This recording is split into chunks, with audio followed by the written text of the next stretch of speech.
बंधु माने आजिर एही कार्यक्रम को आपण मानक स्वागत। आजिर एही कार्यक्रमटी तुला राशि व्यक्ति विशेष मानक पई बहुत गुरुत्वपूर्ण अटे।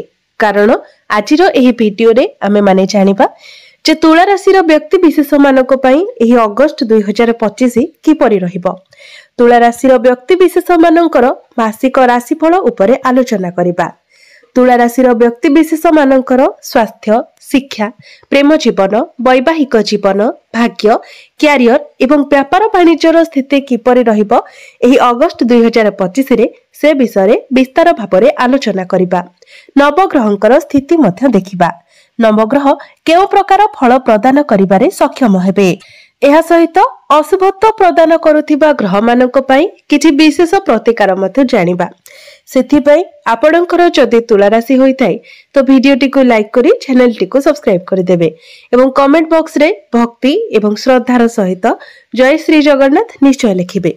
तो बंधु माने आसंतु आरंभ करिबा आजिर एही कार्यक्रम को जहा आपणकर जन्म राशि तथा चंद्र राशि उपरे आधारित अटे। तेबे राशि चक्रर 12 गोटी राशि मध्यरु सप्तम राशि हेउची तुला राशि। तेबे बंधु माने अगस्त मास आरंभ रे आपणक कुंडलीर पंचम भावरे विराजमान अछंती राहु, षष्ठ भावरे विराजमान अछंती शनि, नवम भावरे विराजमान अछंती गुरु एवं शुक्र, दशम भावरे विराजमान अछंती बुध एवं सूर्य, एकादश भावरे विराजमान अछंती केतु एवं आपणकर द्वादश भावरे विराजमान अछंती मंगल। तो सर्वप्रथमे आसंतु जानि नेबा आपणकर स्वास्थ्य किपरि रहिबो एही अगस्त 2025 रे। तेबे बंधु माने कुंडलीर प्रथम भावटी होइथाय आपणकर स्वास्थ्यर भाव, इम्युनिटी सिस्टम रो भाव। आपणक प्रथम भावर अधिपति हेउछंती शुक्र। शुक्र आपणक कुंडलीर नवम भावरे विराजमान अछंती। 21 अगस्त को शुक्र आपणकर दशम भाव को चली आसीबे। शुक्रंकर स्थिति तो भल रहुची किंतु शनि आपणकर षष्ठ भावरे विराजमान अछंती। मंगल आपणकर द्वादश भावरे विराजमान अछंती। तेबे स्वास्थ्य तो आपणकर भल रहुची किंतु आपणकर पंचम भावर अधिपति शनि आपणकर षष्ठ भावरे गोचर करूछंती। षष्ठ भावटी होइथाय रोग, ऋण एवं शत्रुर भाव। आपणकर पंचम भावरे मध्य राहु विराजमान अछंती। पंचम भावटी होइछि पेटर भाव। तो एही समय आपणकर पेट जनित समस्या देखा देबो। एही समय इंडाइजेशन भली समस्या देखा देबो। तेणु आपणको निजर खाद्य पानीय उपरे विशेष ध्यान रखिबार अछि। कारण प्रथमे तो आपणक पंचम भावरे राहु विराजमान अछंती। द्वितीय रे पंचम भावर अधिपति शनि आपणकर षष्ठ भावरे विराजमान अछंती। तेणु आपण जेते पारिबे बाहर खाद्य को अवॉइड करंतु एवं हेल्दी फूड खाइबा पई चेष्टा करंतु। तेबे बंधु माने केवल अगस्त मास ही नुहे, जे पर्यंत राहु आपणकर पंचम भावरे अछंती एवं शनि आपणकर षष्ठ भावरे अछंती से पर्यंत आपणको निजर खाद्यर विशेष ध्यान रखिबार अछि। एबे आसंतु जानिबा आपणकर शिक्षा क्षेत्र किपरि रहिबो अगस्त 2025 रे। तो बंधु माने कुंडलीर पंचम भावटी हेउची शिक्षार भाव। आपणक पंचम भावर अधिपति हेउछंती शनि। शनि आपणक कुंडलीर षष्ठ भावरे विराजमान अछंती एवं आपणक पंचम भावरे राहु विराजमान अछंती। तेबे 17 अगस्त को सूर्यंकर दृष्टि आपणकर पंचम भाव उपरे पड़िबो। गुरुंकर दृष्टि आपणकर पंचम भाव उपरे रहुछि, जहा फଳରେ आपणक मध्यरे ज्ञान बढ़िबो। तेबे पाठपढ़ा रिलेटेड जदि आपण किछि स्टेप नेबा पई चाहुचंती, किछि एडमिशन किबा फॉर्म फिलअप करिबा पई चाहुचंती तो 17 अगस्त परे समय आपणक पई भल रहिबो। गुरुंकर दृष्टि आपणकर पंचम भावरे रहुथिबा कारणरो आपणक मध्यरे ज्ञान बढ़िबो, मैच्योरिटी लेवल बढ़िबो। किंतु राहु मध्य आपणकर पंचम भावरे अछंती, जहा फଳରେ आपण एग्जाम टाइम रे टिके कंफ्यूज होइजिबे। कारण राहु हेउछंती भ्रमित ग्रह। से आपणको प्रत्येक क्षेत्र रे भ्रमरे पकाइबे, कंफ्यूज कराइबे। किंतु बृहस्पतिंकर दृष्टि पंचम भावरे रहुथिबा कारणरो ए सबरे एडजस्ट होइजिबो। आपणको मध्यरे स्टेबिलिटी आसीबो, मैच्योरिटी आसीबो। एवं अगस्त मासरे जदि आपणकर किछि एग्जाम अछि तो 16 अगस्त परे आपणको पई एग्जाम भलो रहिबो। एबे आसंतु जानिबा आपणकर प्रेम जीवन किपरि रहिबो एही अगस्त 2025 रे। तो बंधु माने कुंडलीर पंचम भावटी आपणकर शिक्षार भाव हेबा सहित पंचम भावटी मध्य होइथाय आपणक प्रेम जीवनर भाव, आपणक संतानर भाव। आपणक पंचम भावर अधिपति हेउछन्ति शनि। शनि आपणकर षष्ठ भावरे विराजमान अछन्ति।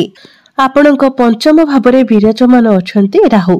दीर्घ 18 वर्ष परे राहु आपणकर पंचम भावरे गोचर करुछन्ति, जहा फलरे गोटिए छोटिया भूल मध्य आपणकर प्रेम जीवन रे समस्या सृष्टि करि पारे।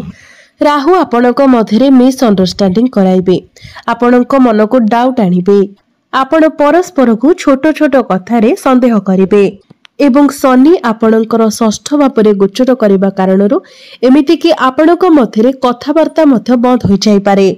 तेणु आपण जिते पारिबे आर्गुमेंट ठारू दूरे रुहंतु, परस्पर को डोमिनेट करबा ठारू दूरे रुहंतु।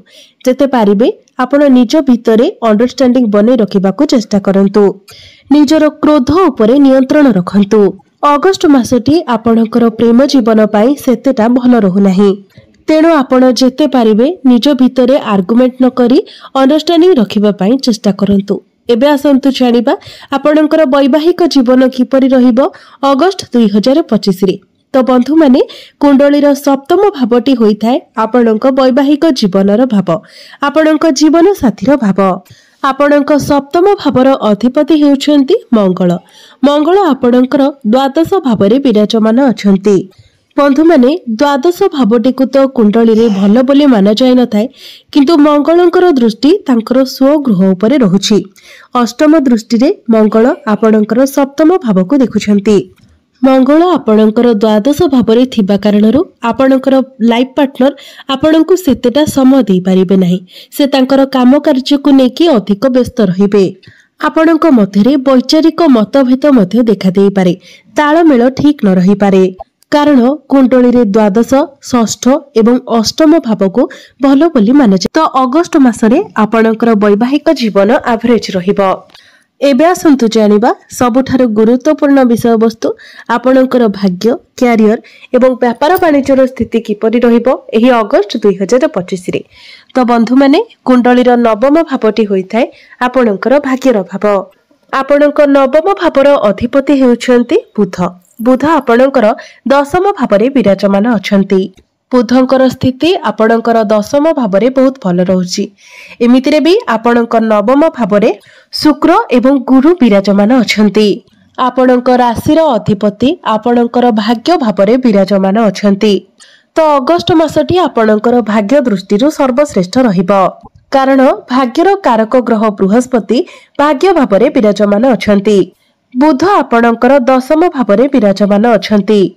तो भाग्य आपणको प्रत्येक क्षेत्र रे सपोर्ट करिवो। तेणु भाग्य संबंधित जदि आपण किछि भी करिबा पई चाहुचंती से सबरे आपणको सफलता मिलिबो।